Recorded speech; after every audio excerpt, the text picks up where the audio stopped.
Bonjour les enfants, nous allons faire aujourd'hui une leçon de conjugaison.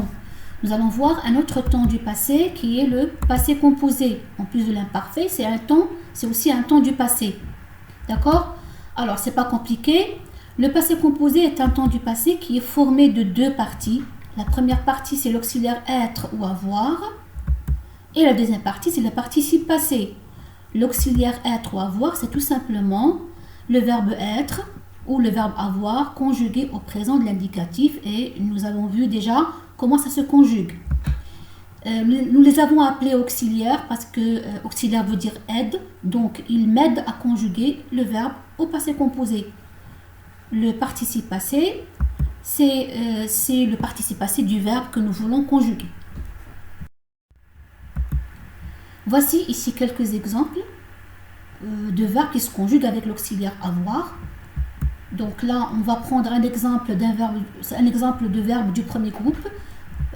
Nous avons choisi le verbe parler, d'accord, qui se conjugue de la façon suivante au passé composé. Comme vous avez remarqué, bien sûr, en plus des pronoms de conjugaison, qu'on appelle aussi sujet, il y a deux parties. Il y a la première partie du passé composé qui est la partie en couleur.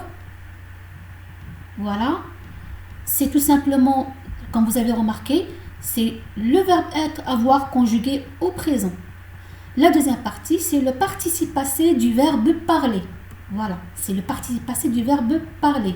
Donc, alors, vous remarquez que la partie qui est en couleur change, elle change par rapport au pronom. Pourquoi j'ai mis AI? Parce que j'ai le pronom je.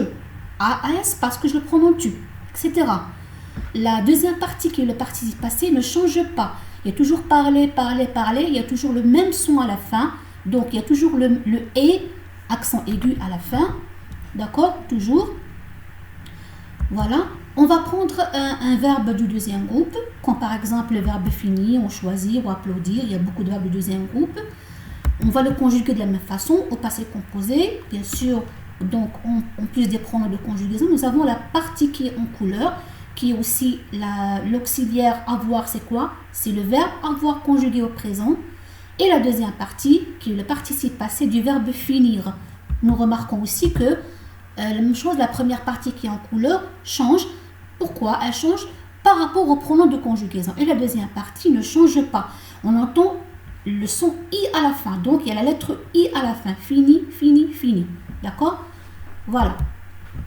Alors, ce que vous devez retenir, les enfants, c'est que pour les verbes du premier groupe et du deuxième groupe, sans exception, c'est-à-dire tous les verbes du premier groupe et deuxième groupe, se conjuguent de la même façon au passé composé, mais à condition qu'ils soient employés avec l'auxiliaire avoir. Donc, le participe passé ne s'accorde pas avec le sujet quand il est employé avec l'auxiliaire avoir. On va prendre un autre exemple, on va prendre l'autre verbe du premier groupe, comme par exemple chanter. On va le conjuguer de la même façon. J'ai chanté, tu as chanté, il a chanté, nous avons chanté, vous avez chanté, ils ou elles ont chanté. Vous remarquez qu'il y a toujours le « et », c'est-à-dire on entend le son « et », donc il y a le « et » à la fin du participe passé du verbe chanter.